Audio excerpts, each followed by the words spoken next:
నేను డిఎంకేకి స్టాలిన్కి ఓటు వేస్తాను. నా ఓటు ఉదయించే సూర్యుడికే. నాకు ఓటు ఎలక్షన్ అప్పుడు వచ్చిందో అప్పటి నుంచి నేను రజనీకే. TVK, DMK. విజయ్, మేము విజయ్కి ఓటు వేయబోతున్నాం. ఈసారి ఖచ్చితంగా మార్చే వేస్తాను. ఒక మార్పు కావాలి కదా మనకి. ఇది పిచ్చి ప్రేమ. ఒకటి టీవీకే, ఒకటి డిఎంకే. విజయ్కి ఓటు వేస్తాను.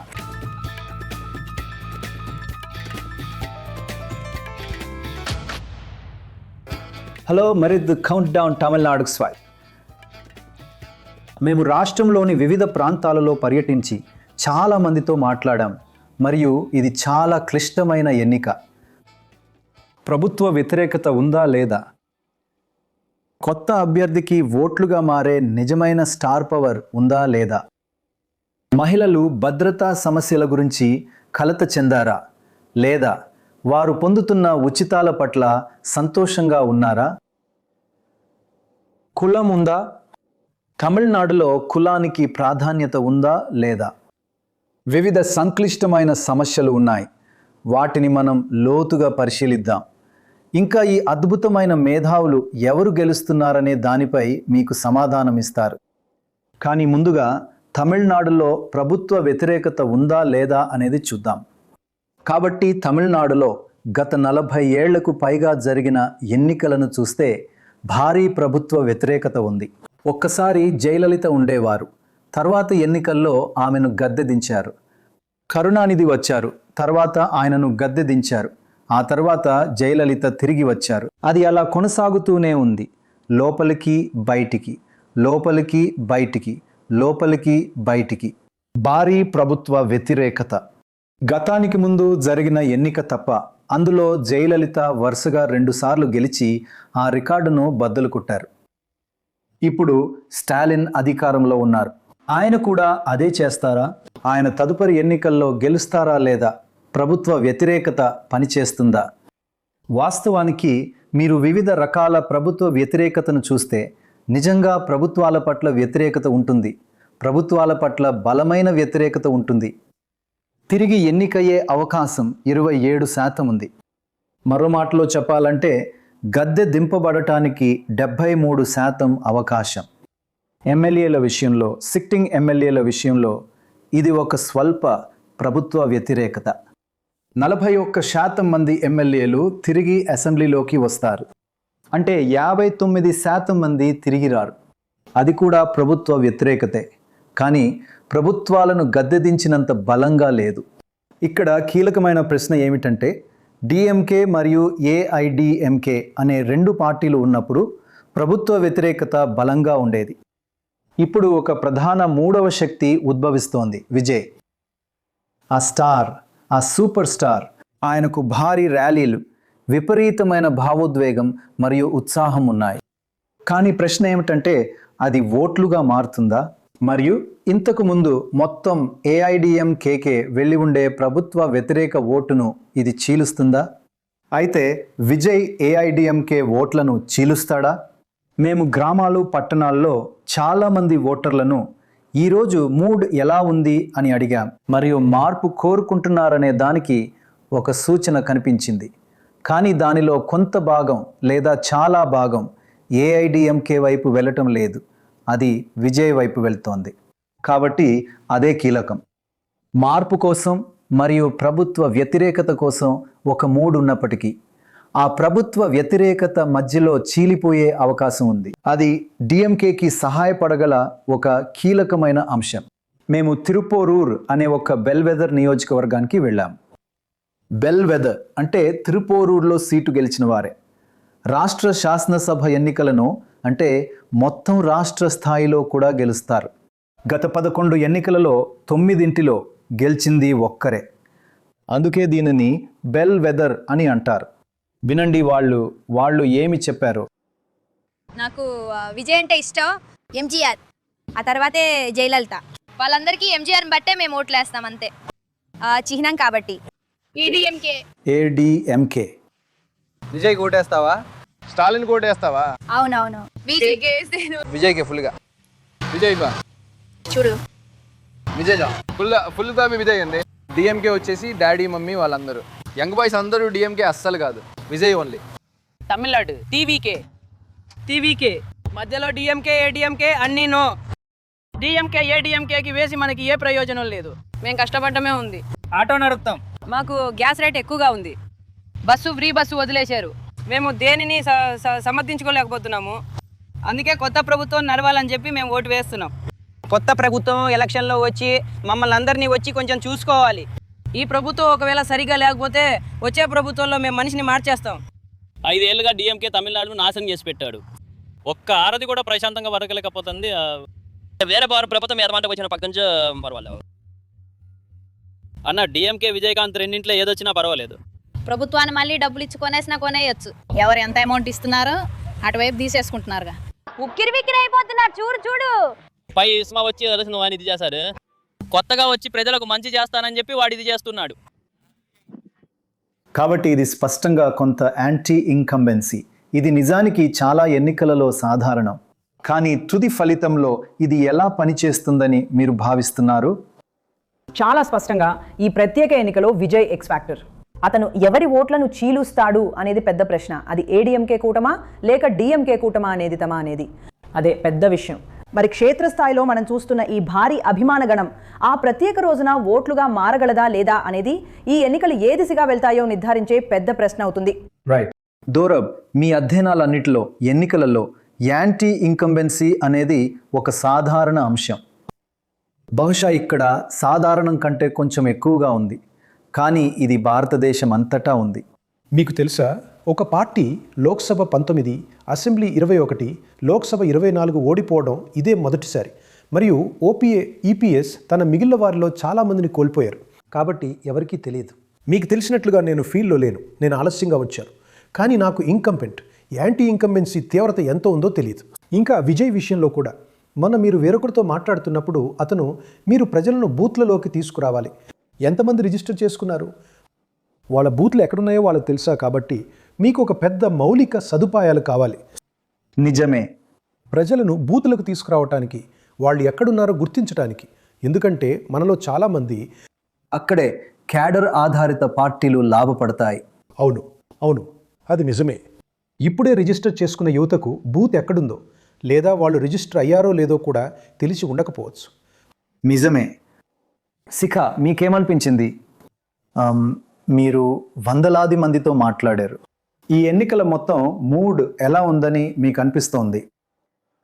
కాబట్టి అవును, మార్పు కోరుకునే మూడ్ ఉందని నేను అనుకుంటున్నాను. ప్రభుత్వ వ్యతిరేకత ఉంది. మరియు వారు మార్పు గురించి మాట్లాడినప్పుడల్లా వారు నిజంగా ఏఐఏడిఎంకే గురించి మాట్లాడరు, కానీ వారు విజయ్ గురించి మాట్లాడతారు. ఇప్పుడు డిఎంకే నాయకులు ఏఐడిఎంకే కంటే ఎక్కువగా డిఎంకే నాయకులు అతను ఓట్లు పొందుతాడని, దీని అర్థం కాదనే వాస్తవాన్ని నొక్కి చెప్పడానికి చాలా కష్టపడుతున్నారు. మీకు తెలుసా? ఎందుకంటే వీళ్ళు అభిమానులు మరియు అది ఓట్లుగా మారదు. మరియు కొంతమంది ప్రజలు, కొంతమంది యువకులు, మీకు తెలుసు కదా, మేము అతనికి ఓటు వేయబోతున్నాము మరియు మా తల్లిదండ్రులను మరియు మా కుటుంబంలోని పెద్దలను కూడా అతనికి ఓటు వేయమని ఒప్పించడానికి ప్రయత్నిస్తాము అని అన్నారు. ఓటు వేయడానికి కూడా? అవును. మేము కూడా ఒక గ్రామంలో ఒక యువతిని మరియు ఆమె తల్లిని కలిసాము. అక్కడ ఆ యువతి, ఆమె ఒక ఐటీ ప్రొఫెషనల్ మరియు ఆమె నేను విజయ్కి ఓటు వేయబోతున్నాను అంటుంది. నాకు మార్పు కావాలి. మరియు తల్లి వెంటనే, నువ్వు డిఎంకే నీకు ఇచ్చిన స్కాలర్షిప్ వల్లే ఐటీ ప్రొఫెషనల్ అయ్యావని ఎత్తి చూపింది. అవును. కాబట్టి ఆమె డిఎంకేకు ఓటు వేయబోతోందని చెప్పింది. అమ్మలు మరియు నాన్నలు డిఎంకేకు ఓటు వేస్తారు, కానీ మేము విజయ్కి ఓటు వేస్తాము అని చెప్పిన ఆ మాట నాకు చాలా ఇష్టం. కానీ ముఖ్యమైన విషయం ఏమిటంటే ఈ ప్రభుత్వ వ్యతిరేకత ఎంతగా చీలిపోతుంది అనేది. ఇది ప్రతిపక్ష ఐక్యత సూచిక. ఒకవేళ విజయ్కి సగం ప్రభుత్వ వ్యతిరేకత మరియు ఏఐడిఎంకేకి మిగతా సగం వస్తే అది డిఎంకేకు విపరీతంగా సహాయపడుతుంది. ఒకటి పెరిగి మరొకటి తగ్గితే అది డిఎంకేకు వ్యతిరేకంగా పనిచేస్తుంది. కాబట్టి విజయ్ దానిని ఎలా చీల్చబోతున్నాడు అనే విషయంలో ఇది నిజంగా చాలా ఆసక్తికరమైన ఎన్నిక. మీరు మీ విజయ్ని 100% నమ్మవచ్చు.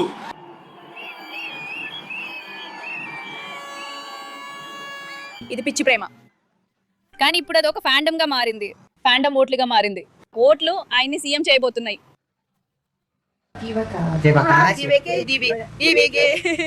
ఇంతకు ముందు జయలలిత గారు వచ్చారు, ఆమె ప్రజల కోసం అని ఉన్నారు. విజయకాంత్ గారు కూడా ఉన్నారు, ఆయన కూడా ప్రజల కోసం అని వచ్చారు. ఇప్పుడు వాళ్ళు లేరు కాబట్టి విజయ్ అన్న వచ్చారని మేము అనుకుంటున్నాము.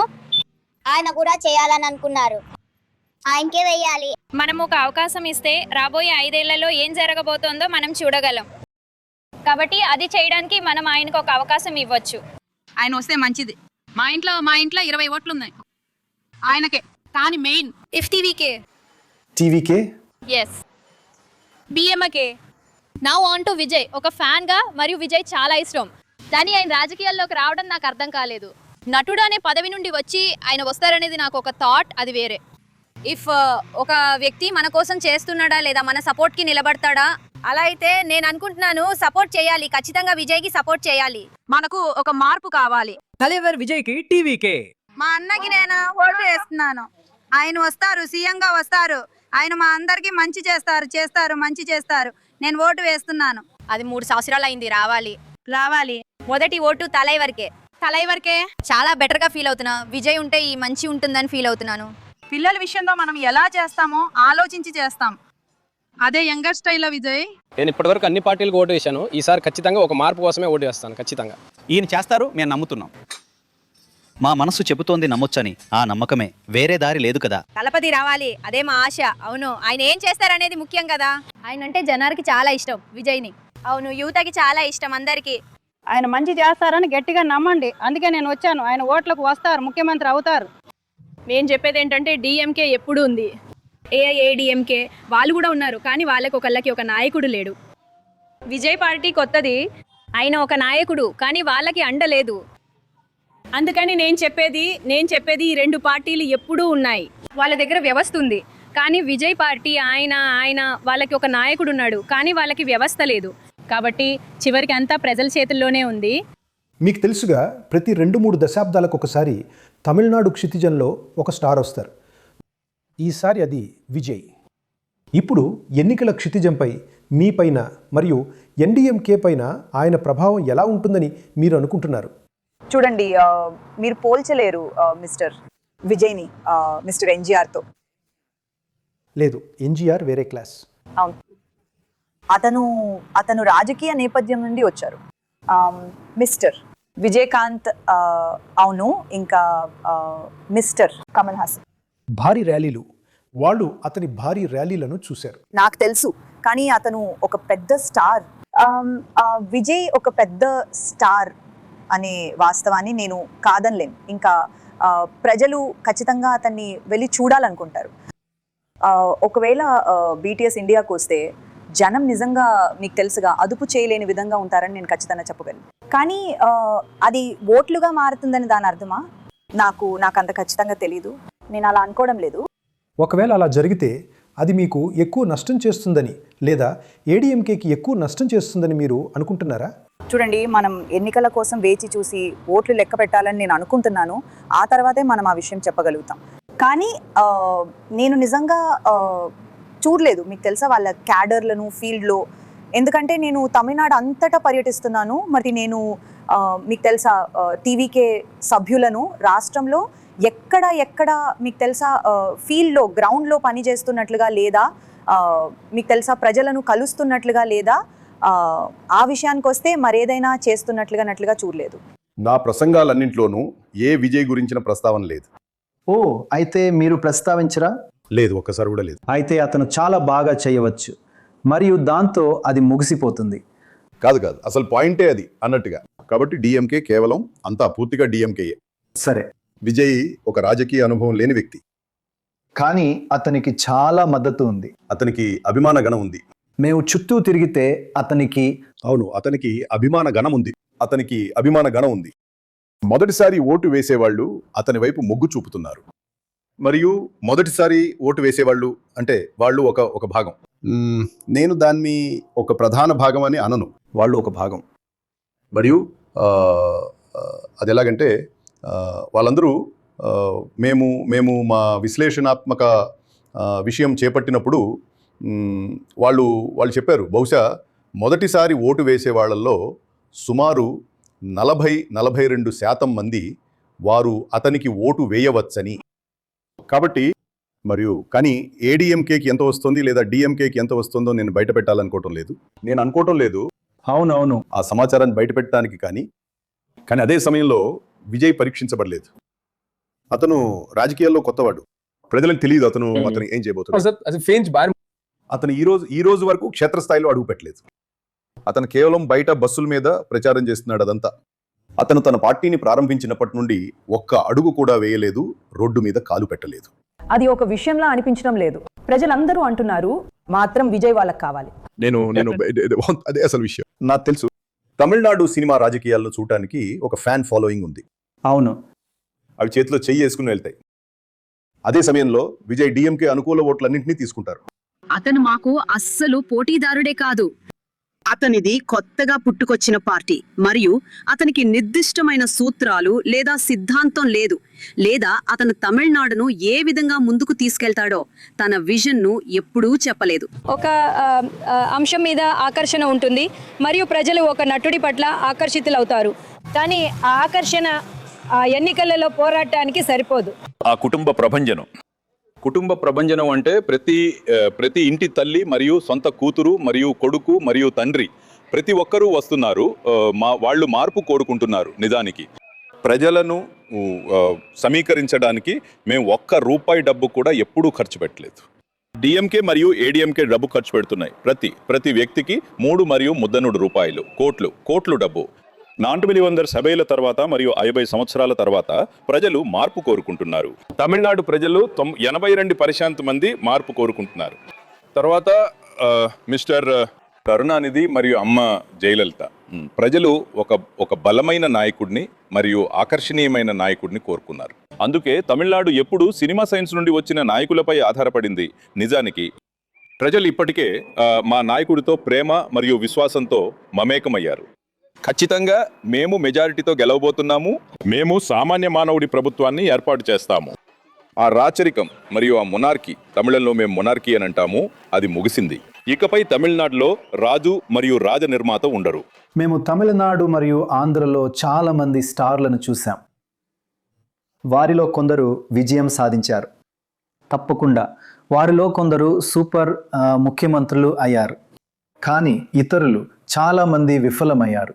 ఎన్నికలలో నిలబడిన స్టార్స్, సూపర్ స్టార్స్ అందరి పెద్ద జాబితా ఉన్నప్పటికీ వారిలో చాలామంది విఫలమయ్యారు.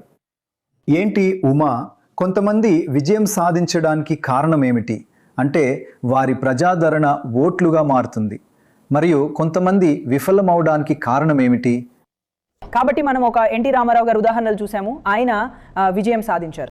తప్పకుండా ఎంజీ రావు, ఎంజీ రామచంద్రన్ మొదటి ఉదాహరణ. మీ దీని గురించి మాట్లాడినప్పుడు తమిళనాడు మరియు మీకు జయలలిత ఉన్నారు. ఆమె అంత పెద్ద సినిమా స్టార్గా ఉన్న తర్వాత మళ్ళీ విజయం సాధించారు.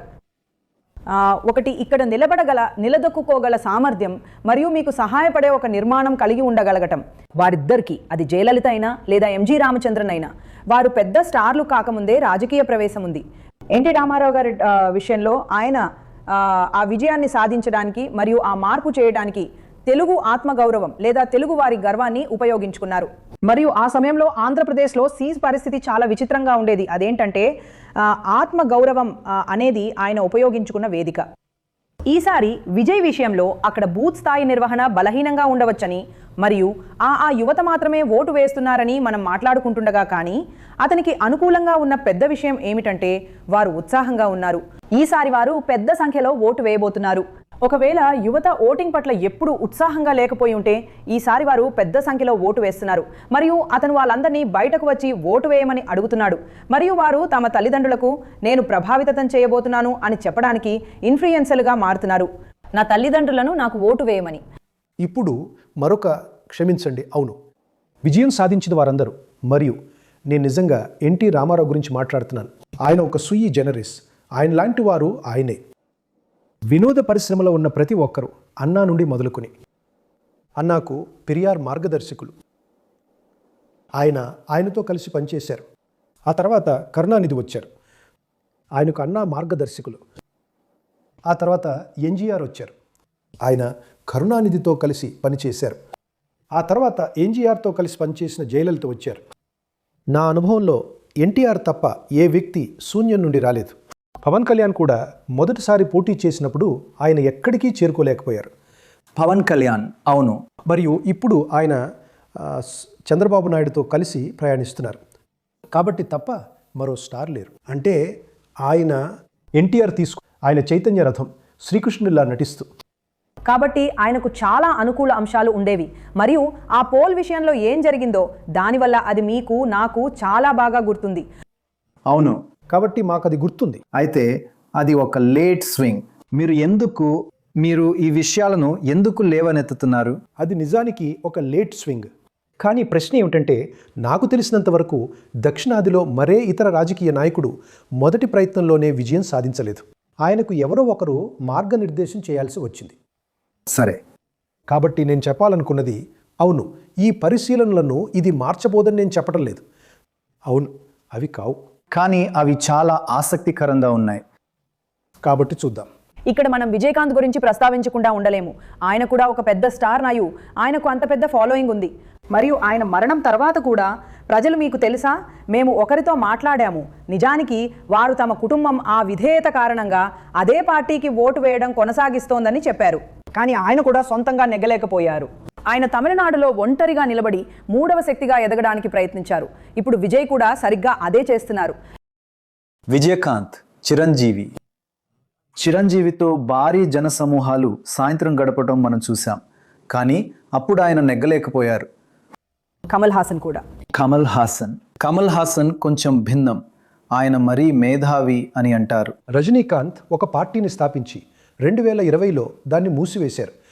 రైట్, ఖచ్చితంగా. మరియు అతను ఒక పెద్ద స్టార్. మీకు తెలుసా, వాళ్ళందరికీ పెద్ద సంఖ్యలో ప్రేక్షకులు ఉండేవారు. మరియు ఇప్పుడు ప్రజలు ప్రయాణించే సామర్థ్యం ఉండటం వల్ల వారు మరింత పెద్దగా ఎదుగుతున్నారు. రైట్. కానీ నేను అనుకుంటున్నాను, గతంలోలా కాకుండా, అది ఎంజీఆర్ అయినా లేదా ఇతరులైనా, మీకు తెలుసా తమిళనాడులో వాళ్ళు కుల వ్యతిరేక మీకు తెలుసా సామాజిక న్యాయం గురించి మాట్లాడే ఒక సిద్ధాంతాన్ని సమర్థించారు. సామాన్యుడి కష్టాలపై దృష్టి ఉండేది. ఇక్కడ మధ్యతరగతి మరియు విద్య పెరగడంతో ఎవరో వస్తారు. మీరు ప్రజల ఆకాంక్షలు, వారి హీరోల గురించి నేను అనుకుంటున్నాను మారాయి. కాబట్టి ఇక్కడ విజయ్ లాంటి వ్యక్తి వస్తాడు. అతను తనను తాను వ్యవస్థను ఎదుర్కొనే, అవినీతిని ఎదుర్కొనే వ్యక్తిగా మలుచుకున్నాడు. మరియు నేను అనుకుంటున్నాను, తెరపైకి వచ్చిన ఈ జీవితం కంటే పెద్ద వ్యక్తికి ప్రజలు ఆకర్షితులయ్యేది అందుకే. మరియు ఆ కోణంలో చూస్తే తన సినిమాల్లో తనను తాను మలుచుకున్న విధానం వల్ల అతను గతంలో రాజకీయ నాయకులుగా మారిన లేదా రాజకీయాల్లో విజయం సాధించిన హీరోలకు భిన్నంగా ఉన్నాడు. అతను భిన్నమైన వాడు. అవును, కాబట్టి సంగ్రహంగా చెప్పాలంటే విజయ్కి ఈ ఎన్నికల్లో ఖచ్చితంగా చాలా పెద్ద ప్రభావం ఉంది. కేవలం జనసమూహాలే కాదు, లేదా ఎవరితోనైనా మాట్లాడండి, ముఖ్యంగా యువతతో. మరియు మీకు వినిపించేదంతా విజయ్. అది ఒకటి. రెండవది, అతను ఏఐఏడిఎంకే ఓటును చీలిస్తే డిఎంకేకి జరిగిన అత్యుత్తమ విషయం కాగలడు. మరియు మనం లోతుగా పరిశీలించబోయే ఇతర అంశాలు కూడా ఉన్నాయి. ఒకవేళ అతను ఏఐఏడిఎంకే ఓటును దాదాపు అంతే మొత్తంలో చీలిస్తే అది డిఎంకేకి చాలా సహాయపడుతుంది. ఇప్పుడు అందరూ మాట్లాడుకుంటున్న మరో కీలకమైన విషయానికి వస్తే అది మహిళల భద్రత. సాధారణ స్పందన ఏంటంటే, మహిళలు సురక్షితంగా లేరు. నా సోదరి గురించి నాకు ఆందోళనగా ఉంది. మద్యం, మాదక ద్రవ్యాలు ఉన్నాయి, మరియు అదే ప్రజలు మహిళలను వేధించడానికి కారణమవుతోంది. ఇది రాష్ట్ర వ్యాప్తంగా ఉంది, మరియు ముఖ్యంగా మహిళల ఓటు చాలా ముఖ్యం కావచ్చు. పురుషుల కంటే మహిళా ఓటర్లు ఎక్కువగా ఉన్నారు. ఇది 2వ అత్యధిక రాష్ట్రం. కేరళలో పురుషుల కంటే 2.7% మహిళా ఓటర్లు ఎక్కువగా ఉన్నారు, మరియు తమిళనాడులో 2.2 ఉంది. ఈ జాబితాలో అట్టడుగున మహారాష్ట్ర మరియు ఉత్తరప్రదేశ్ ఉన్నాయి. మహిళా ఓటర్ల సంఖ్య పురుషుల కంటే చాలా తక్కువగా ఉంది. మహారాష్ట్రలో 4% తక్కువ మహిళలు మరియు ఉత్తరప్రదేశ్లో 6.7% తక్కువ మహిళలు. కానీ ఇప్పటి వరకు మహిళలు ఎలా ఓటు వేశారు? ఇది ఎన్నికలను ప్రభావితం చేసిందా? నిజంగా లేదు. పురుషులు, మహిళలు 2 పార్టీలకు ఒకేలాంటి ఓట్లతో మద్దతు ఇచ్చారు. మరి మీరు గణాంకాలు చూడవచ్చు. పురుషులకు డిఎంకే 46%, ఏఐఏడిఎంకే 41, మహిళలు 47%, ఏఐఏడిఎంకే 41. కాబట్టి ఆశ్చర్యకరమైన విషయం ఏంటంటే మహిళల భద్రత ఒక ఎన్నికల సమస్యగా మారడంపై ఈ నిజమైన చర్చ మరియు భయం ఉంది. మరి మరోవైపు మీరు కేంద్ర ప్రభుత్వ డేటాను చూస్తే తమిళనాడులో మహిళల భద్రత భారతదేశంలోనే అత్యుత్తమంగా ఉంది. తమిళనాడులో ప్రతి 1,00,000 మంది మహిళలకు 23.2% నేరాలు ఉన్నాయి. మరి మీరు ఢిల్లీని తీసుకుంటే అక్కడ ప్రతి 1,00,000 మంది మహిళలకు 144 నేరాలు ఉన్నాయి. కాబట్టి వాస్తవానికి మహిళలు భారతదేశంలో అత్యంత సురక్షితమైన వారిలో ఉన్నారు. కానీ ఇది ప్రతి ఒక్కరూ మాట్లాడుకుంటున్న ఒక పెద్ద సమస్య. కాబట్టి ఏఐఏడిఎంకే వాస్తవానికి వాస్తవాలపై ఆధారపడని ఒక విషయాన్ని ప్రాజెక్ట్ చేయగలిగింది. నిజానికి ఇది వారి ప్రచారంలో ఒక కేంద్ర బిందువు. వారు దీనిని లక్ష్యంగా చేసుకుంటున్నారు. డిఎంకే ప్రభుత్వ హయాంలో మహిళల భద్రతను ఒక పెద్ద సమస్యగా చెబుతూ అందువల్ల దానికి విజ్ఞప్తి చేస్తున్నారు. వాస్తవాలు వేరేగా ఉండొచ్చు, కానీ వారు ఈ కథనాన్ని సృష్టించగలిగారు. మరి మీరు గ్రామాల్లోకి వెళ్ళినప్పుడు మహిళలు దీని గురించి నిజంగా మాట్లాడతారు. మనం అర్థం చేసుకోవాలి ఏంటంటే తమిళనాడు అనేది అత్యధిక సంఖ్యలో మహిళలు పనికి బయటికి వెళ్ళే ఒక రాష్ట్రం. అది ఫ్యాక్టరీల్లో కావచ్చు, లేదా మీకు తెలుసు పరిశ్రమలు మరియు అలాంటివన్నీ. మరియు అందువల్ల వారు తిరుగుతూ ఉండటం మరియు భద్రత గురించి మాట్లాడటం ఒక పెద్ద సమస్య. నిజానికి వారిలో కొందరు బస్సులు అందుబాటులో ఉండటం గురించి, ఉచిత బస్సు సర్వీస్ గురించి మాట్లాడుతున్నారు. వాళ్ళు మొదలు పెట్టాలనుకున్నది మంచి విషయమేనని వాళ్ళు అంటున్నారు. కానీ దానికి బదులుగా వాళ్ళు మమ్మల్ని సురక్షితంగా ఎందుకు ఉంచరు? మా కోసం ఉచితంగా ఉండే బస్సుల సంఖ్య చాలా పరిమితంగా ఉంది. డిఎంకేలో అత్యాచారాలు, హత్యలు అన్నీ జరిగాయి. వాళ్ళు దేన్ని పట్టించుకోలేదు. ఆ చిన్న చిన్న పిల్లల దగ్గర పని హార్డ్ చేస్తున్నారు. మరి వచ్చే వాళ్ళు ఏం మాట్లాడలేము. అందుకే మేము ఆ డిఎంకేని ద్వేషిస్తున్నాము. డిఎంకే అనే ఒక పార్టీ వల్లే ఇదంతా జరుగుతుంది. వాళ్ళు సరిగా లేరు. కానీ ఎరపర వస్తే ఇవన్నీ కొంచెం కంట్రోల్ అవుతాయి. పిల్లలు బయట తిరగటానికి కొంచెం కష్టంగా ఉంది, భయంగా ఉంది. అప్పట్లో చిన్నపిల్లలు స్వేచ్ఛగా ఆడుకునేవారు. ఇప్పుడు బయట తిరగడానికే కష్టంగా ఉంది. అత్యాచారం అనే దానికే భయపడి చాలామంది పిల్లలు పనికి రావడానికి భయపడుతున్నారు. మహిళలకు ఇప్పుడు చూస్తే మ్యాక్సిమం భద్రతే లేకుండా ఉన్న రోడ్డులో వెళ్తున్నప్పుడు, ఇప్పుడు రోడ్డులో ఒక వాకింగ్కి వెళ్ళినా కూడా చైన్ లాక్కెళ్ళేలాంటి ఒక పరిస్థితిలో మనం బయటికి వెళ్ళడానికే భయపడేలాంటి ఒక స్థితిలో ఉన్నాం మనం. ఇప్పుడున్న దేశ పరిస్థితి అందరికీ తెలుసు. మహిళలకు సరైన భద్రత లేదు, సరైన విద్య వెళ్తాదు, సరైన తిండి లేదు. ఏమీ లేదని చెప్పొస్తున్నాను నేను. తక్కువ అని కాదు, అస్సలు లేదండి. ఒంటరిగా పిల్లల్ని వదలాలంటే చాలా భయంగా ఉంది. మత్తు పదార్థాలు ఎక్కువైపోయి అలవాటు, వాడుక. అందుకే చెప్తున్నాను నేను. పిల్లలకు మెయిన్గా భద్రతను ఆశిస్తున్నాను. ఏ ఇంట్లోనైనా ఇంట్లో లేడీస్, పిల్లలు, పసిపిల్లలు ఉన్నవాళ్ళు అందరూ మారిపోతున్నామని అనుకుంటున్నాను. ఎందుకంటే ఆ స్థాయిలో భద్రత లేకుండా ఉంది. అది ఒకటే నేను ప్రధానంగా చూస్తున్నాను. 2.5 ఏళ్ల చిన్నారి నుండి 60 ఏళ్ల బామ్మ వరకు ప్రతి ఒక్కరికి ఒక సమస్య ఉంది. పిల్లలకు భద్రత, ఆడపిల్లలకు భద్రత. మొదటిది డిఎంకే 5 ఏళ్ల పాలన. ప్రధానాంశం ఏమిటంటే మహిళల భద్రత ఆధారంగా శాంతి భద్రతలు. మహిళలే కాదు, పిల్లల భద్రత కూడా. గత 5 ఏళ్లలో తమిళనాడులో 8,700 హత్యలు జరిగాయి. అందులో 2,100 హత్యలు మహిళలవి. మహిళలు హత్య చేయబడ్డారు. అందులో 361 మంది పిల్లలు. అందులో 38 మంది పిల్లలపై అత్యాచారం చేసి హత్య చేశారు. తమిళనాడులో ఇలా ఎప్పుడూ జరగలేదు.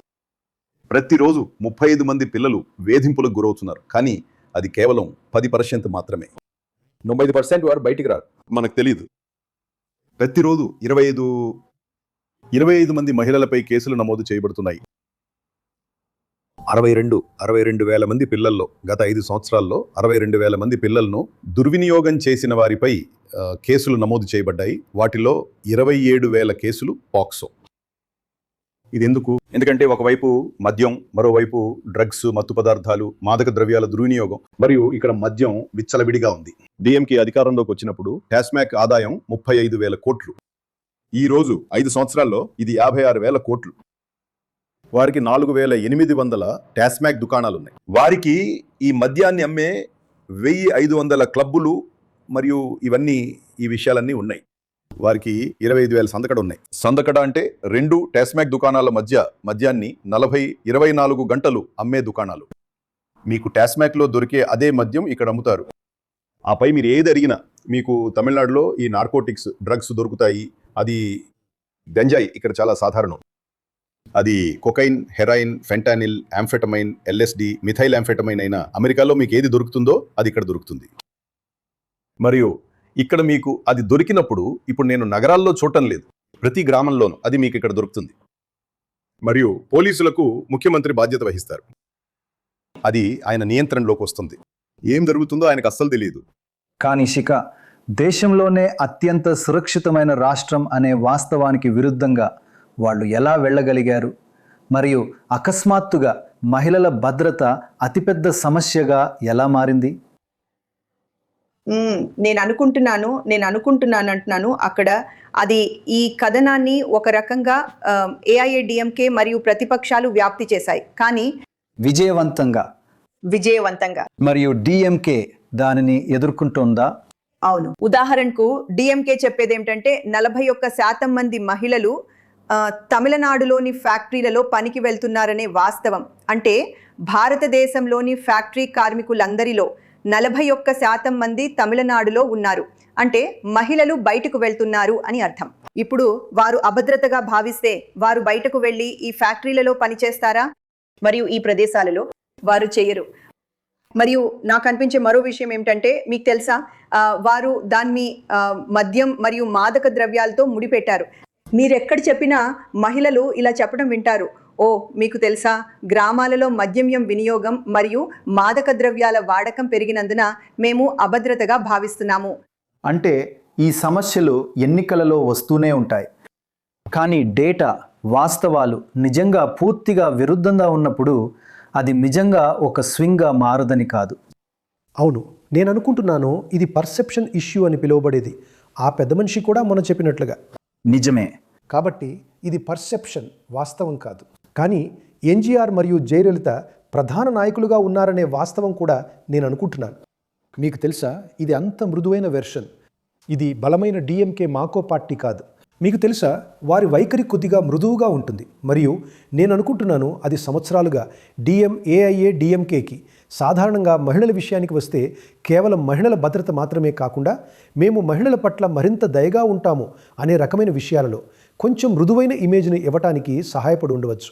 ఉదాహరణకు తూత్తుకుడిలో ఇటీవల జరిగిన కేసు, టీనేజర్పై అత్యాచారం చేసి హత్య చేయడం, మరియు అది మీడియాలో ఎంతగా ప్రచారం పొందిందంటే అది రాష్ట్ర వ్యాప్తంగా మన యువ మీకు తెలుసా, ఇంటి ఆడపిల్ల లేదా ఇంటి మహిళ ఇంటి నుండి బయటకు అడుగు పెట్టినప్పుడు సురక్షితంగా లేదనే ఒక భావోద్వేగ సంబంధాన్ని సృష్టించింది. కాబట్టి ఆ కథనమే ఇక్కడ సురక్షితంగా లేము అనే దాని గురించి ప్రజల ఊహలను ఆకర్షించింది. అవును, కానీ అది కాదు. అది వాస్తవాలకు విరుద్ధంగా ఉంది. అది దేశంలోనే అత్యంత సురక్షితమైన రాష్ట్రం. అదే వైరుధ్యం. నాకు ఖచ్చితంగా తెలియదు, ఏదైనా వాస్తవాలకు విరుద్ధంగా వెళ్ళినప్పుడు అది అసలైన ఓటుగా మారుతుందని. మళ్ళీ విజయ్ యొక్క భారీ జనసమూహాలు ఓట్లుగా మారుతాయా అన్నట్లే దేశంలోనే ఇది అత్యంత సురక్షితమైన రాష్ట్రం అయినప్పుడు మహిళల గురించిన ఈ ప్రచారం DMKకి వ్యతిరేకంగా ఓట్లుగా మారుతుందా? చూడండి, నేను ప్రతిపక్షంలో ఉంటే దీన్ని ప్రచారం చేయడానికి నాకు సహాయపడుతుంది. అవును. అది పనిచేస్తుందో లేదో మనకు తెలియదు. ఎందుకంటే నిజమే, మీకు తెలుసుగా, ప్రతిపక్షం ప్రచారం చేయగలగటం అనేది వాళ్లకు ఒక మంచి విషయం. నిజమే. ఎవరు ఇది దేశంలోనే అత్యంత సురక్షితమైన రాష్ట్రం అని చెప్పరు. నిజమే. ప్రభుత్వమే దాన్ని బయట చెప్పాలి. నిజమే. కానీ బహుశా ప్రజలు దాన్ని నమ్మకపోవచ్చు. నిజమే.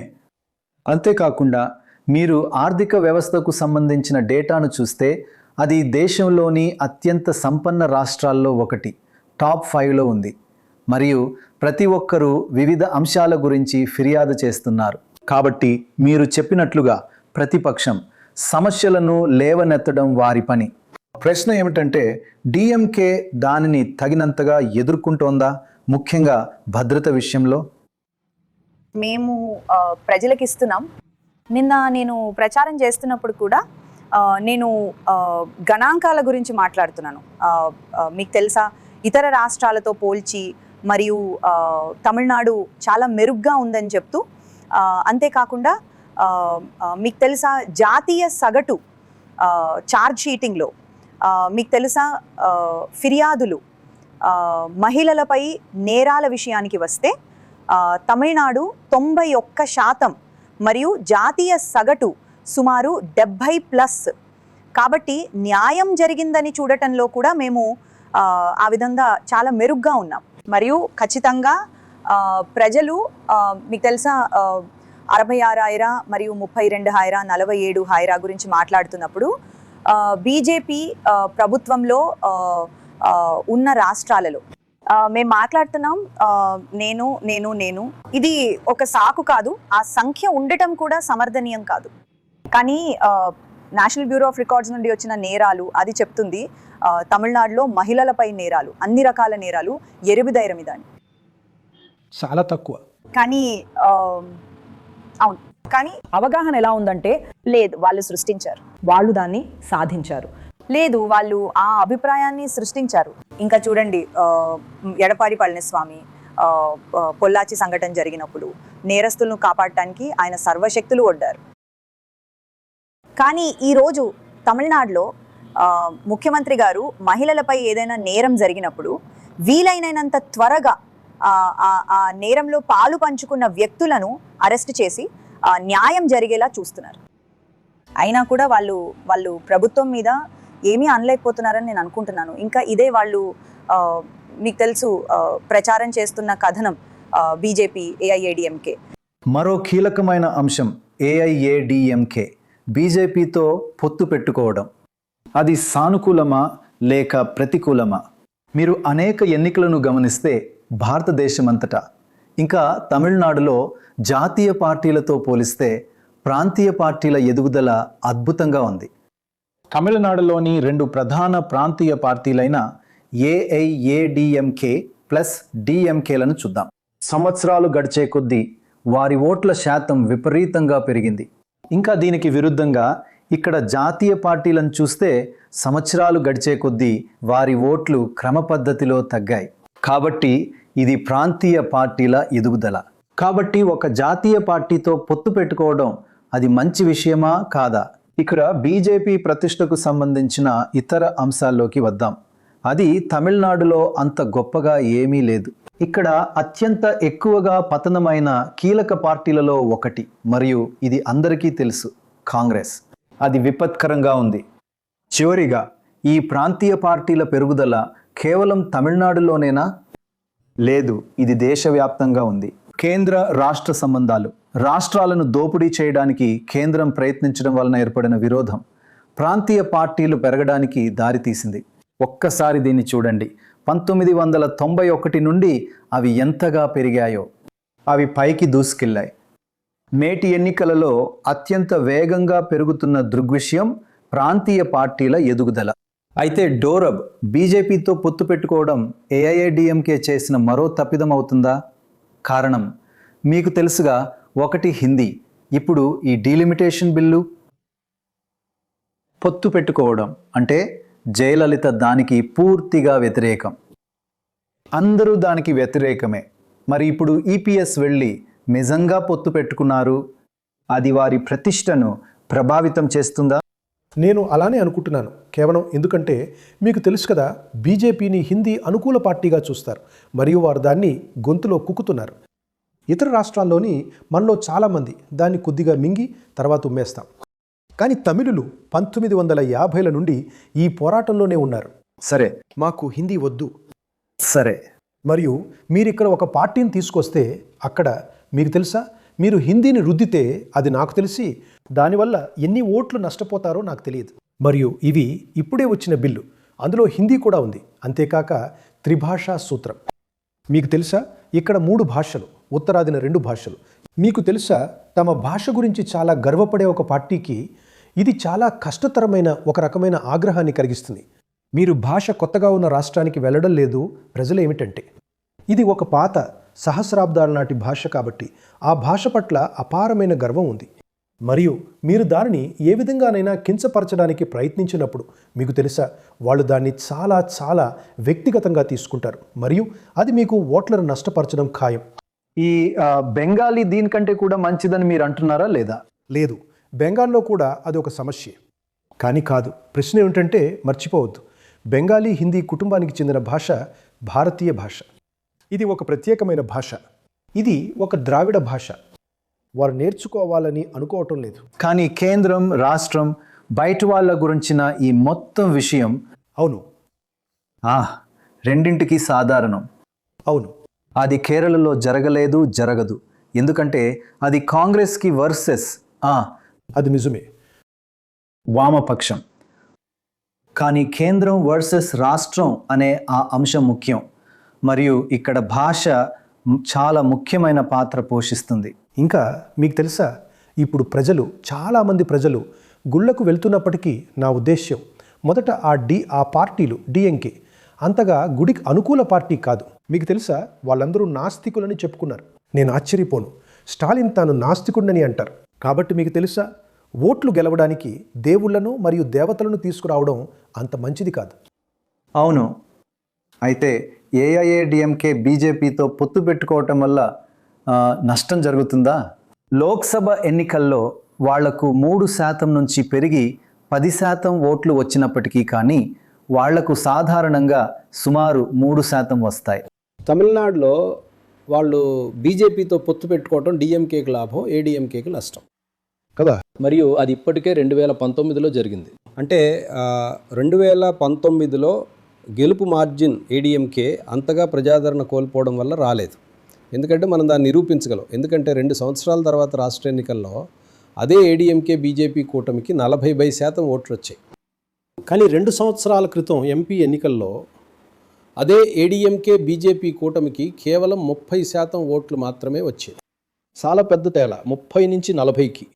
కాబట్టి ఏడిఎంకేకి ప్రాంతీయంగా ఉండే రాష్ట్రాల హక్కులను కాపాడే అర్హతలను దెబ్బతీసేది బీజేపీ కూటమి. అంటే మళ్ళీ మేము సర్వేలు చేస్తాము, మా సర్వేలు చాలా స్పష్టంగా ఉన్నాయి. డిఎంకే పాజిటివ్గా ఉంది, నిఖరంగా పాజిటివ్గా ఉంది.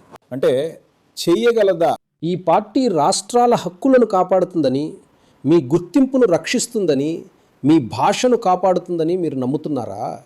నిఖరంగా సానుకూలంగా ఉన్నాయి. బహుశా కాలక్రమేణా +35 లేదా +40 లేదా +55 ఏడిఎంకే మైనస్.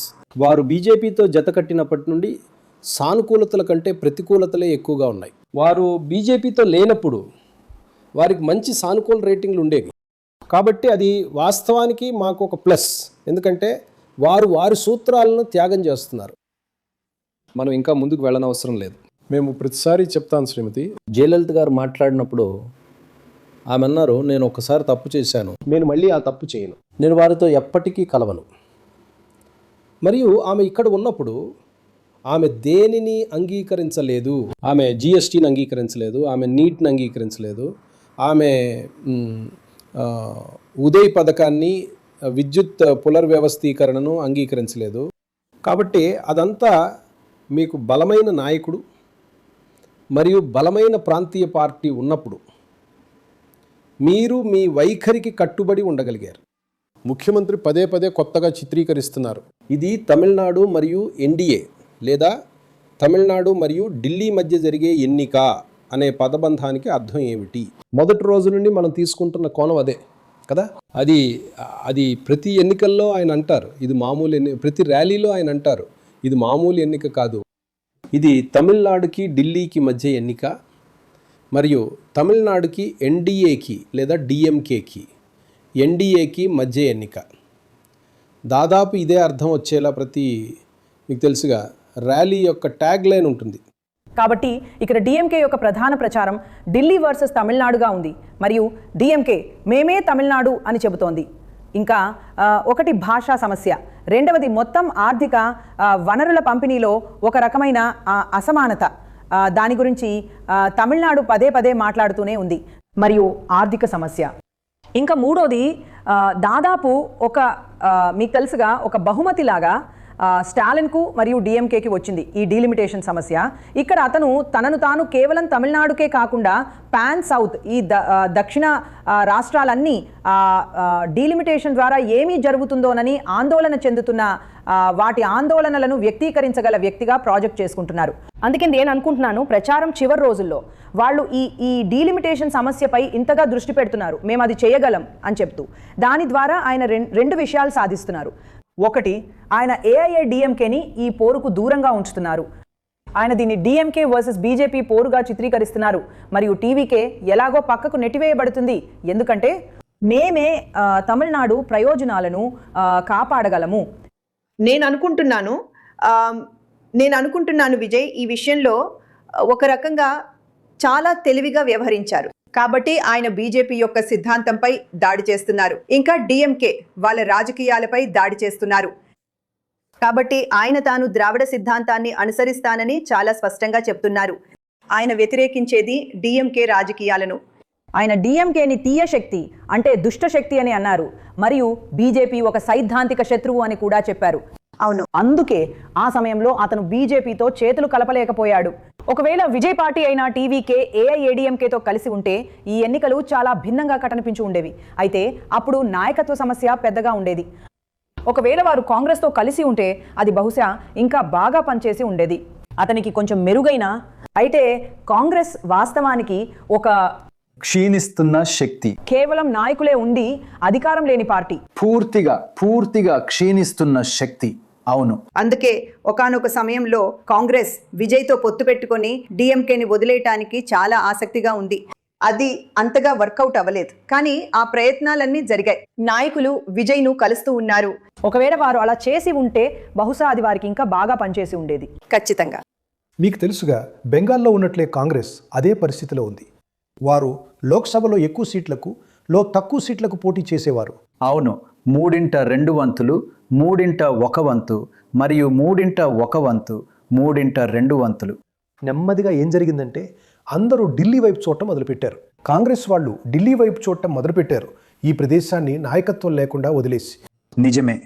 మరి ఇప్పుడు వాళ్ళు దానికి మూల్యం చెల్లిస్తున్నారు.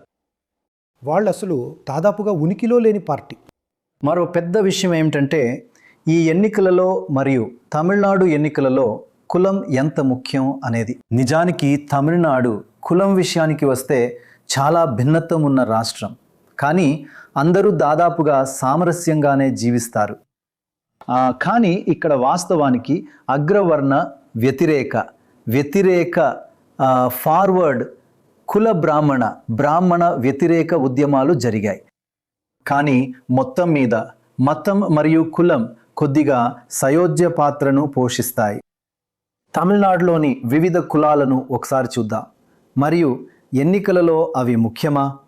మీరు తమిళనాడులోని ప్రధాన కులాలను చూస్తే వన్నియర్లు, అక్కడ వాయువ్యం మరియు ఈశాన్యం ఉన్నాయి. వారు కొద్దిగా భిన్నంగా ఉంటారు. ఆ రెండింటిలోనూ జనాభాలో వన్నియర్లు సుమారుగా 36-37% ఉన్నారు. కానీ ఈశాన్యంలో షెడ్యూల్డ్ కులాలు దాదాపు 30%, 29% ఉన్నారు. పశ్చిమంలో గౌండర్లు 36% ఆధిపత్యం చెలాయిస్తున్నారు. ఆగ్నేయం మరియు నైరుతిలో తేవార్లు మరియు నైరుతిలో నాడార్లు కూడా సుమారు 22% ఉన్నారు. కానీ ఓటింగ్ సరళి ఎలా మారుతుంది అనే విషయంలో ఇది ప్రతిబింబిస్తుందా? ఒకసారి దీన్ని చూడండి. మీరు స్థూల గణాంకాలను చూస్తే తమిళనాడులో దళితులు, ముస్లింల మధ్య డిఎంకేకు గణనీయమైన ఆధిక్యం ఉంది. ఏడీఎంకేకు వెనుకబడిన కులాల మధ్య స్వల్ప ఆధిక్యం ఉంది. అది చూడండి. అగ్ర కులాలు ఏఐఏడిఎంకేకు 45% మద్దతు. ఇది 90/10 లేదా 70/30 కాదు, ఇది 45%. మరియు వెనుకబడిన కులాలు ఓబీసీలు ఏఐఏడిఎంకేకు 48% ఉంది. దళితులు, షెడ్యూల్డ్ కులాలు డిఎంకే మద్దతు 58% మరియు ముస్లింలలో 77%. కాబట్టి వివిధ కులాల మధ్య ఓటింగ్ సరళిలో కొద్దిపాటి తేడా ఉంది. కాబట్టి ఎన్నికలపై కులానికి అంతర్లీన ప్రభావం ఉంటుంది మరియు దానిని తక్కువ అంచనా వేయకూడదు. మీరు తమిళనాడును చూస్తే పరిపాలనా ప్రాంతాల కంటే ఎన్నికల ప్రాంతాలు, వాటిలో చాలా వరకు కులం మరియు పట్టణ గ్రామీణ ప్రాతిపదికన ఉన్నాయి. నిజానికి చెన్నై పట్టణ ప్రాంతం మరియు అది పూర్తిగా డిఎంకేకే వెడుతుంది. కానీ వాయువ్య ప్రాంతాన్ని చూడండి, అది వన్నియార్ పశ్చిమ ప్రాంతం. అక్కడ ఏఐడిఎంకే బలంగా ఉంది మరియు వన్నియార్లు 37% ఉన్నారు. ఈశాన్యంలో అది కూడా వన్నియార్లు 37% ఉన్న ఒక వన్నియార్ ప్రాంతం అయినప్పటికీ డిఎంకే ఆ ప్రాంతంలో 32 సీట్లకు గాను 26 గెలుచుకుని క్లీన్ స్వీప్ చేసింది. ఎందుకంటే ఆ ప్రాంతంలో షెడ్యూల్డ్ కులాలు 28% ఉన్నారు. మీరు ఆగ్నేయాన్ని చూస్తే అది 62% గ్రామీణ ప్రాంతం. అక్కడ డిఎంకే చాలా బాగా రాణిస్తుంది. మరియు నైరుతిలో అది ప్రధానంగా పట్టణ ప్రాంతం. ఏఐఏడిఎంకే బాగా రాణిస్తుంది. మరియు నిజానికి కేరళతో సరిహద్దు వెంబడి ఉన్న మొత్తం బెల్ట్లో అది ఒక పట్టణ ప్రాంతం. మరియు ఏఐఏడిఎంకే చాలా బాగా రాణిస్తుంది. ముఖ్యంగా పశ్చిమాన ఏఐఏడిఎంకే బాగా రాణిస్తుంది. ఎందుకంటే అది గౌండర్ మరియు పట్టణ ప్రాంతం రెండు. ఆ కలయిక వారికి ఒక భారీ ఆధిక్యాన్ని ఇస్తుంది. పట్టణ ప్రాంతాలపై చివరిగా ఒక సత్వర పరిశీలన. ఏఐఐడిఎంకే బాగా రాణించే పశ్చిమ ప్రాంతం తమిళనాడులోని పట్టణీకరణ చెందిన ప్రాంతాలతో దాదాపు సరిగ్గా సమానంగా ఉండటాన్ని మీరు అక్కడ చూడవచ్చు. కాబట్టి తమిళనాడు అంతటా ఈ విభిన్న కులాలన్నీ ఉన్నప్పటికీ ఒక విషయం మాత్రం సాధారణంగా ఉంది. ఈ ప్రాంతాలలో ప్రతి ఒక్కదానిలోనూ డిఎంకేకి అనుకూలమైన మొగ్గు ఉంది. అది మారుతూ ఉంటుంది, కానీ అన్నీ సానుకూలమే. మరియు ఏఐఏడిఎంకే విషయంలో దీనికి పూర్తిగా వ్యతిరేకం. ఈ ప్రాంతాలలో ప్రతి ఒక్క దానిలోనూ ప్రతికూల మొగ్గు ఉంది. ఆ మొగ్గు శాతం మారినప్పటికీ అది ప్రతికూలంగానే ఉంది. మరియు ప్రతి ప్రాంతంలోనూ డిఎంకేకి అనుకూలంగా ఉంది. తమిళనాడులో లేదా బహుశా దేశవ్యాప్తంగా కులం అనేది ఒక రోజువారీ అంశం. అది కేవలం రాజకీయాల్లోనే కాదు, పనిచేసే చోట కూడా ఉంది. అది ఒక రెస్టారెంట్కి వెళ్తే అక్కడ కులం ఉంటుంది. మీరు ఒక పెట్రోల్ పంపుకి వెళ్తే అక్కడ, కాబట్టి ప్రతిరోజు ఉదయం నుండి రాత్రి వరకు అంతా కులమే. మరియు ఎన్నికలు పూర్తిగా కుల ఆధారితమైనవి. విజయ్ పార్టీలో కూడా ఎక్కడ వన్నియార్లు అధికంగా ఉన్నారో అక్కడ అతను ఒక వన్నియార్కు సీట్ ఇచ్చాడు. ఎక్కడ మొదలియార్లు అధికంగా ఉన్నారో అక్కడ అతను ఒక మొదలియార్కు సీట్ ఇచ్చాడు. ఎక్కడ దేవర్లు అధికంగా ఉన్నారో అక్కడ అతను ఒక దేవర్కు సీట్ ఇచ్చాడు. అతను బయట బహిరంగంగా అన్ని విషయాల గురించి మాట్లాడగలడు, కానీ వాస్తవానికి ఇదే నిజం. డిఎంకే అక్కడ ఆధిపత్య కులానికి సీట్లు ఇచ్చింది. ఈ ఎన్నికల్లో నా లక్ష్యం డిఎంకేని గద్దె దించాలి. అవును, పాలించడానికి అనర్హులు డిఎంకే ఓట్లు, వెనుకబడిన వర్గాలు మరియు అణగారిన వర్గాలు అన్నీ రెండూ ఉన్నాయి. నేను చెప్పను అంటే ఏ వర్గం లేదా సమాజంలోని ఏ విభాగమైనా పూర్తిగా విజయ్ వైపు వెళ్తోందని, విజయ్కి ఓటు వేస్తోందని. ఎందుకంటే నా ఉద్దేశ్యం ప్రజలకు అర్థమైంది. అంటే అతను ప్రజల పక్షాన నిలబడటానికి ఎలాంటి సైద్ధాంతిక నేపథ్యంతో కానీ ప్రధాన సిద్ధాంతంతో కానీ రాలేదని, లేదా కనీసం మేము ఇప్పటి వరకు అదేంటో కనుక్కోలేకపోయాం. కాబట్టి ఉమా, కులం ముఖ్యం, కానీ మీరు అనేక ఇతర రాష్ట్రాల్లో చూసినట్లుగా అది ఎన్నికల ప్రచారంలో పెద్ద సమస్యగా మారదు. మీరు చెప్పిన విషయం వాయువ్యంలో వన్నియార్లు బలంగా ఉన్నారని, పిఎంకే ఏఐఏడిఎంకేతో కలవడానికి కారణం వారు దానిని ఒక పెద్ద ప్రయోజనంగా చూస్తున్నారు. ఎందుకంటే ఆ శక్తులు కలవడమే. మేము కూడా షెడ్యూల్డ్ కులాలలో డిఎంకేకి ఓటు వేసిందని ప్రస్తావించాము. వన్నియార్లు మరియు షెడ్యూల్డ్ కులాల మధ్య రాష్ట్రంలో సంప్రదాయబద్ధమైన వైరం ఉంది. మరియు కానీ ఎక్స్ ఫ్యాక్టర్ మళ్ళీ ఇక్కడికి వస్తుంది. ఎందుకంటే ఓటు వేస్తున్నది షెడ్యూల్డ్ కులాల యువత అయినా లేదా వన్నియార్ యువత అయినా వారు కులాలకు అతీతంగా ఉన్నారు. వారు విజయ్ వైపు చూస్తున్నారు. బహుశా ఇది ఏకైక రాష్ట్రం ఇక్కడ ఎప్పుడూ తన స్క్రీన్ పేరుగా విజయ్ అని ఉపయోగించుకున్న ఒక విజయ్ ఇప్పుడు తనను తాను జోసెఫ్ విజయ్ అని పిలుచుకుంటున్నాడు. మరియు అది పట్టింపులోకి రాదు. కాబట్టి ఆ రకంగా మతం కూడా, నేను చెప్తున్నాను, ఒక జోసెఫ్ విజయ్ మతం తమిళనాడు ప్రజలకు పట్టింపులోకి రాదు. అతని అభిమాని ఎవరైనా సరే, లేదా బహుశా అతనికి ఓటు వేసేవారు ఎవరైనా సరే. అది ఒక విషయం. రెండవ భాగం, దక్షిణాన ఉన్న దేవర్లు దేశంలోని దక్షిణ భాగం. ఏఐఏడిఎంకే, ఈపీఎస్, టీటీవీని, శశికళను పార్టీ నుండి మరియు ఓపీఎస్ని పార్టీ నుండి పక్కన పెట్టడంతో ఒక గౌండర్ పార్టీగా మారిందని భావించారు. మరియు అతను గౌండర్ కుల ప్రాతిపదికతో దాన్ని బలోపేతం చేసినప్పటికీ అది తన బలహీనతగా మారిందని గ్రహించాడు. మరియు దానిని కొంగు బెల్ట్, పశ్చిమ బెల్ట్ అని పిలుస్తారు. అక్కడ అతను బాగా రాణించాడు. మరియు నిజానికి గత ఎన్నికల్లో అతని రాజకీయ భవిష్యత్తు నిలబెట్టింది ఆ ప్రాంతం మాత్రమే. సరే, కాబట్టి అతను ఇప్పుడు సమతుల్యం చేయడానికి టీటీవీ దినకరన్ను తిరిగి తీసుకువచ్చాడు. ఆ తర్వాత మనకు ఆశ్చర్యకరమైన విషయం, ఓపీఎస్. అతను చాలాసార్లు మాజీ ముఖ్యమంత్రి. అతను డిఎంకే వైపు వెళ్తాడు. కాబట్టి దక్షిణాన వారు సృష్టించడానికి ప్రయత్నిస్తున్న ఆ దేవర్ల సమతుల్యం ఎందుకంటే ఓపీఎస్కు తన సొంత వ్యక్తిగత పలుకుబడి ఉంది. అక్కడ తన పలుకుబడి కారణంగా అతను తన కొడుకు కోసం పార్లమెంట్ ఎన్నికల్లో గెలవగలిగాడు. మరియు అందువల్ల ఒకవైపు ఓపీఎస్, ఈ వైపు టీటీవీ దినకరన్. ఇది నిజంగా సంక్లిష్టమైనది, కానీ మీరు దాన్ని చాలా స్పష్టంగా చెప్పారు. చాలా ధన్యవాదాలు. ఇప్పుడు మనం ప్రముఖుల విషయానికి వద్దాం. ఇప్పుడు మనకు తెలుసు, బెంగాల్లో ప్రతి బెంగాలీ ఒక హెవీ వెయిట్. ఇక్కడ సూపర్ హెవీ వెయిట్లు కూడా ఉన్నారు, అంటే స్టార్లలో స్టార్లు. ఆ రెండు పెద్ద కూటములలో మొత్తం 26 పార్టీలున్నాయి. కాబట్టి వాటన్నిటినీ పరిశీలించే బదులుగా మనం ఏం చేద్దామంటే మనం కేవలం ఆ పార్టీలను మాత్రమే తీసుకుందాం. దయచేసి వాటన్నింటి గురించి చెప్పండి. వాటికి కనీసం 10 సీట్లు ఉండి మరియు ఆ పెద్ద పార్టీలను మినహాయించి వాటిలో ప్రతిదాని నుండి ఒక వ్యక్తిని తీసుకుందాం. అయితే ఏఐఏడిఎంకేతో మొదలు పెడదాం. ఏఐఏడిఎంకే యొక్క ప్రధాన మిత్రపక్షాల్లో ఒకటి పిఎంకే. పిఎంకే 18 సీట్లలో పోటీ చేస్తోంది. ఇది ఒక 1 ఇయర్ పార్టీ. ప్రస్తుత అధ్యక్షుడు డాక్టర్ అన్బుమణి రామదాస్. ఈయన లోక్సభ ఎంపీగా, రాజ్యసభ ఎంపీగా మరియు ఆరోగ్య మంత్రిగా కూడా పనిచేశారు. ఆయన ఈసారి పోటీ చేయడం లేదు. ఆయన భార్య సౌమ్య అన్బుమణి ధర్మపురి నుండి పోటీ చేస్తున్నారు. కాబట్టి అది ఒకటి. ఇంకొక పార్టీ వాస్తవానికి బీజేపీ. అది 27 సీట్లలో పోటీ చేస్తోంది. అవి చాలా ఎక్కువ సీట్లు. తిరునెల్వేలికి చెందిన నైనార్ నాగేంద్రన్, ఆయన తిరునెల్వేలిలో 5 ఎన్నికల్లో పోటీ చేసి 3 గెలిచారు. ఆయన సిట్టింగ్ ఎమ్మెల్యే, కానీ ఆయన 2017లో బీజేపీలోకి ఫిరాయించారు. అందుకే ఇప్పుడు ఆయన బీజేపీ అధ్యక్షుడు. తర్వాత మనం ఏఎంఎంకేకి వెళ్దాం. అది 11 సీట్లలో పోటీ చేస్తోంది. అది టీటీ పార్టీ.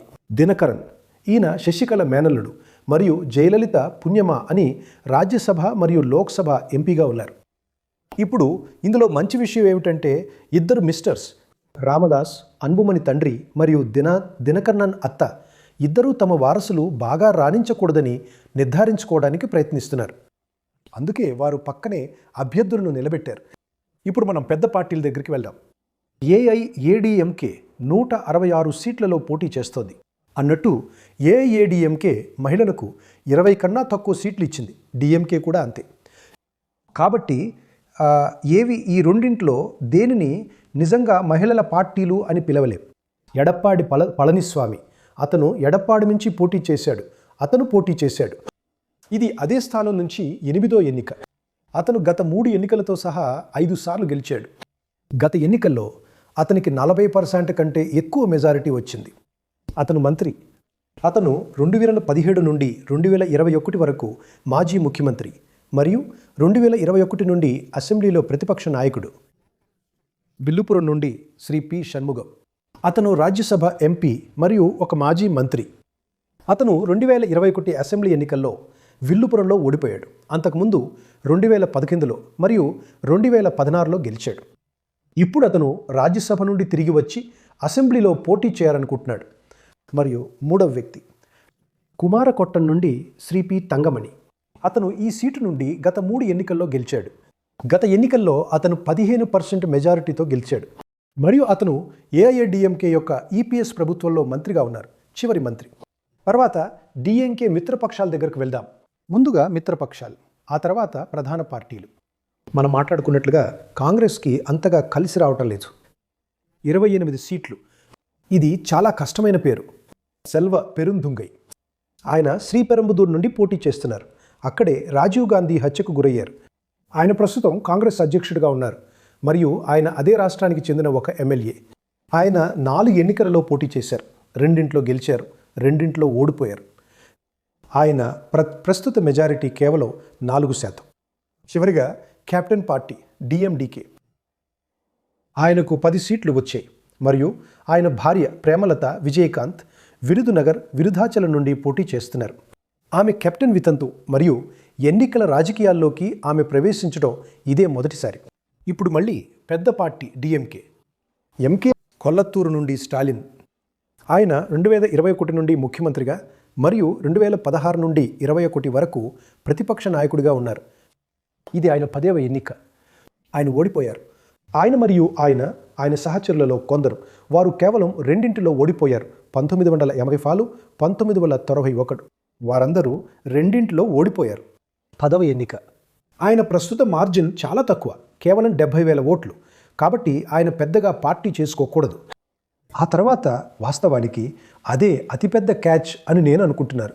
ఓపీఎస్ ఏఐఏడిఎంకే నుండి వారు పొందిన దేవర్ ఫేస్. ఓపీఎస్ 3 సార్లు ముఖ్యమంత్రిగా ఉన్నారు, కానీ జయలలిత కష్టాల్లో ఉన్నప్పుడు మాత్రమే.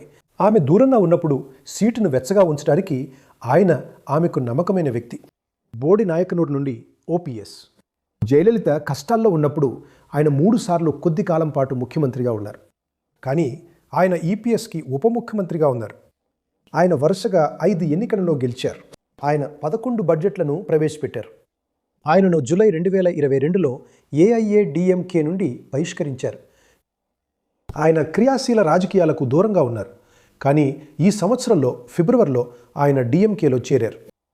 మరియు పార్టీలోకి ఒక బలమైన తేవర్ముఖాన్ని తీసుకురావటం డిఎంకేకు గొప్ప ప్రయోజనం అని నేను అనుకుంటున్నాను. ఆ తర్వాత కాటపాడికి చెందిన చాలా కాలంగా ఉన్న పెద్ద మనిషి దురై మురుగన్ ఉన్నారు. ఆయన 12 ఎన్నికల్లో పోటీ చేశారు. ఆయన కూడా కేవలం అవే ఎన్నికల్లో ఓడిపోయారు, 1984 మరియు 1991. ఆయన పార్టీ ప్రధాన కార్యదర్శి మరియు ఒక కేబినెట్ మంత్రి. మరియు ఈ ఎన్నికలలో 87 సంవత్సరాల వయసులో ఆయనే అత్యంత పెద్ద వయసున్న వ్యక్తి. ఆ తర్వాత వాస్తవానికి ఉన్నారు శ్రీ పి త్యాగరాజన్, మాజీ, ప్రస్తుతం ఐటీ మంత్రి, మాజీ ఆర్థిక మంత్రి, మదురై సెంట్రల్ నుండి. ఇది ఆయన 3వ ఎన్నిక మరియు గత ఎన్నికలలో ఆయనకు 20% మెజారిటీ వచ్చింది. మరియు చివరగా తిరుచూలి నుండి తంగన్ తెన్నరసు. ఇది ఆయన 7వ ఎన్నిక.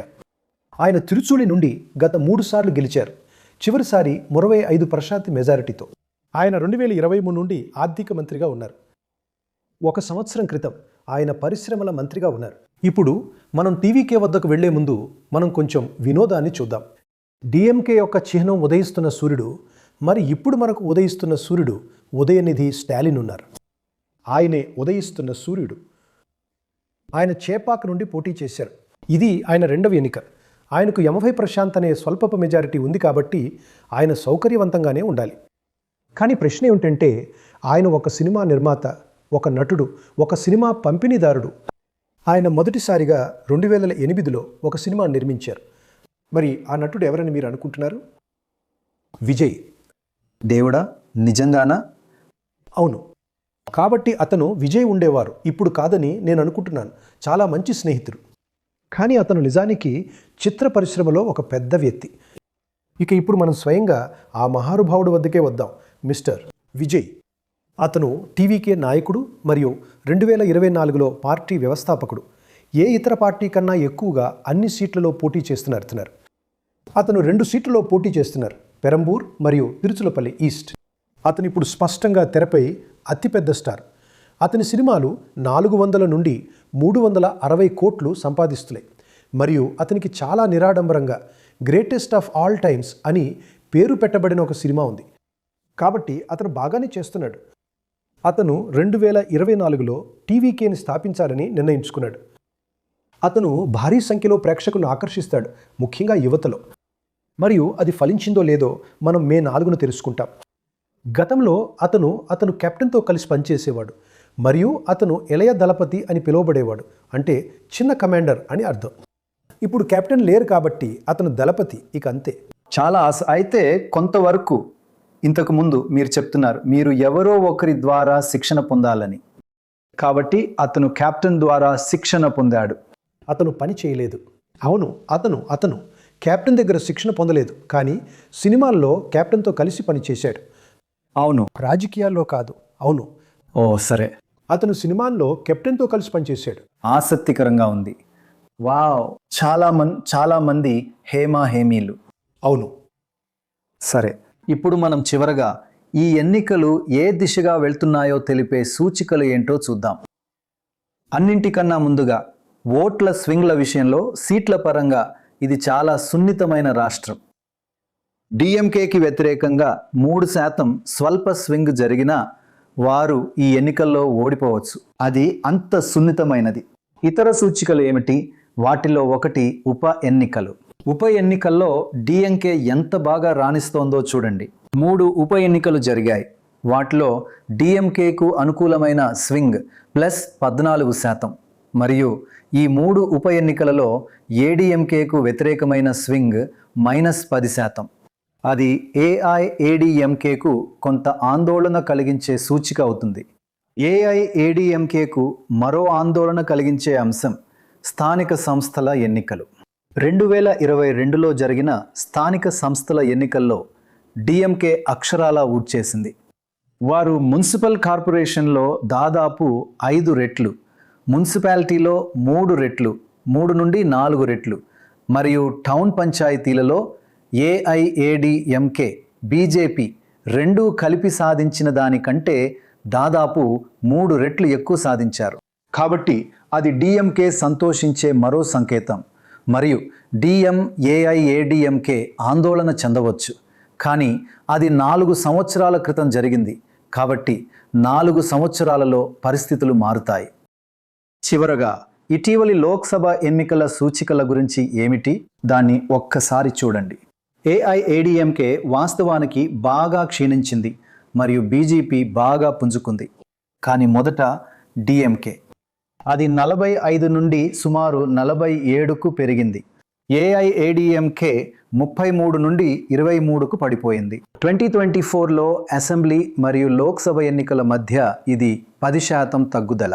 బీజేపీ 2.6 నుండి 11.3కి పెరిగింది. అది ఒక పెద్ద మెరుగుదల. మరియు పిఎంకే దాదాపుగా 4% వద్ద స్థిరంగా ఉంది. మళ్ళీ డిఎంకే మరియు బీజేపీలకు కొద్దిగా సానుకూల వార్త. ఇద్దరు లోక్సభ ఎన్నికలలో కూడా సహేతుకంగా బాగా రాణించారు. లోక్సభ విషయానికి వస్తే మరియు అసెంబ్లీ విషయానికి వస్తే తమిళనాడు ఓటర్ల ప్రవర్తనా శాస్త్రం భిన్నంగా ఉంటుంది. కాబట్టి అసెంబ్లీ కథనం మరియు పాలకులకు సంబంధించి అంతర్లీన ప్రవాహం ఎన్నికలకు 2 నెలల ముందు మాత్రమే తెలుస్తుంది. మేము మొదటి నుండి చాలా స్పష్టంగా ఉన్నాం. ఇది ద్రావిడ ప్రధాన పార్టీలైన ఏఐఏడీఎంకే వర్సెస్ డిఎంకే మధ్య ఉంది. కానీ ఒక కొత్త వ్యక్తి తనను తాను నిలబెట్టుకోవాలి, కాబట్టి అతను పాలకుడిని సవాలు చేయాలి. కాబట్టి టీవీకే మిస్టర్ విజయ్ డిఎంకేకు ప్రత్యామ్నాయంగా తనను తాను నిలబెట్టుకోవడం ప్రారంభించాడు. దీనిలో డిఎంకే నమ్మింది ఏంటంటే అది ప్రభుత్వ వ్యతిరేక ఓటును తమకు అనుకూలంగా తీసివేయటంలో సహాయపడుతుందని, తద్వారా మేము గెలవలేమని. కానీ రాజకీయ వాతావరణం మరియు గతిశీలతలు నిజంగా వేగంగా మారాయి. ఇప్పుడు ఇది ద్రావిడ ప్రధాన పార్టీల మధ్య ఉంది. క్షేత్రస్థాయి వాస్తవికత అదే. చివరగా ఒపీనియన్ పోల్స్ ఏమి చెబుతున్నాయి? ఇవిగో ఇక్కడ ఉన్నాయి. ఇది అనేక ఒపీనియన్ పోల్స్ను కలిపి తీసుకున్న పోల్స్ యొక్క పోల్. గుర్తుంచుకోండి, మెజారిటీ 118. పోల్స్ యొక్క పోల్ డిఎంకే కూటమికి 143 వస్తాయని చెబుతోంది. అది కొంచెం సగం మార్కు కంటే చాలా గణనీయంగా ఎక్కువ. బీజేపీతో కలిసి ఏఐఏడీఎంకేకి 82 వస్తాయి.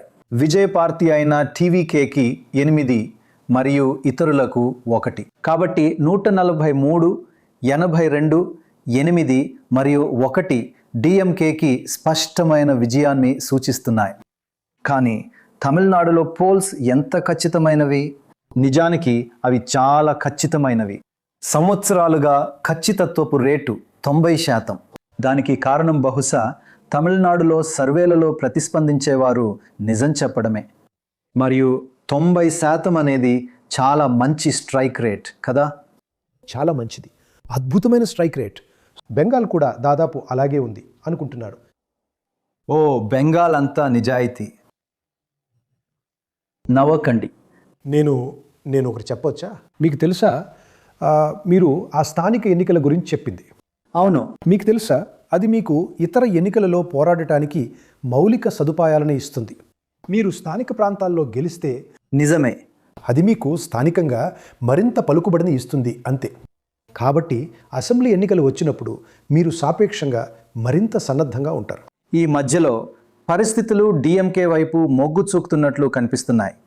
కానీ ఇప్పుడు విజయ్ వచ్చారు, కానీ పోల్స్ అతను అంత బాధ చేయటం లేదని చెబుతున్నాయి. కానీ కొత్త దృగ్విషయాలపై పోల్స్ తరచుగా అంత ఖచ్చితంగా ఉండవు. కాబట్టి మొత్తం మీద ఇది డిఎంకే వైపు మొగ్గు చూపుతోందనే భావన మీకు కలుగుతోందా? కాబట్టి ఈ ప్రచారం యొక్క ప్రారంభ దశలో వాస్తవానికి ఏడీఎంకే అసలు వినిపించలేదు. మీరు కథనంలో వారిని అస్సలు వినలేదు. వారు దాదాపుగా ఎన్నికలలో లేనట్లుగా ఉన్నారు. ఇది ఒక టీవీకే వర్సెస్ డిఎంకే యుద్ధం లాగా అనిపిస్తోంది. మీరు చెప్పిన 3% స్వింగ్ వాస్తవానికి డిఎంకేను ఇబ్బందుల్లో పెట్టగలదు. విజయ్ రాకతో చాలా సీట్లలో మార్జిన్ చాలా చాలా తక్కువగా ఉండవచ్చని డిఎంకే గ్రహించింది. మరియు అందుకే 26 పార్టీల కూటమి. మీరు ఎలాంటి అవకాశాన్ని వదులుకోవాలనుకోవడం లేదు.